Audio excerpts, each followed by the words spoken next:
3 things Klopp got wrong and what he got right as shaky Reds reach final.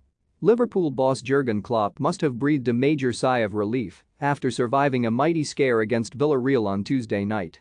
A shocking first half saw the Spanish side draw level on aggregate after goals from Boulaye Dia and Francis Coquelin, where the Reds looked completely lost as Unai Emery's men put them to the sword.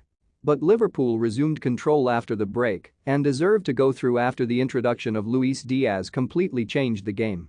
Fabinho put Liverpool ahead on aggregate after a shoddy error from the goalkeeper Geronimo Rulli when his shot went through the former Manchester City star's legs. And Diaz made sure of the result when he latched onto Trent Alexander-Arnold's cross to head home to restore Liverpool's 2-goal lead before another error from Rulli allowed Sadio Mane to net and put the game to bed. But where did Klopp go wrong? After scoring the winner against Newcastle, Klopp went with Keita in his midfield in quite the gamble with reliable options Jordan Henderson and James Milner on the bench. It backfired. Keita had an absolute nightmare first half and was lucky not to be hauled off before the break, making error after error and nearly giving away a goal when Alisson was close to giving a penalty away. However, as Villarreal's intensity lowered, Keita regained a foothold.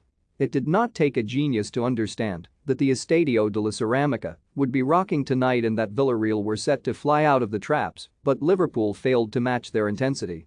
They were severely punished after conceding just seconds into the match. And that set the tempo for the 90 minutes with Villarreal giving Liverpool their toughest night in years. There has been much made of Trent Alexander-Arnold's defending over the years, but he was badly exposed on Tuesday night. Villarreal targeted his flank, where there was an abundance of space throughout the evening.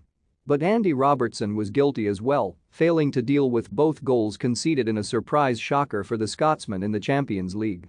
There were some eyebrows raised when Diaz come on at halftime for Diogo Jota over Keita, but those doubts were quickly erased after totally dominating the second half.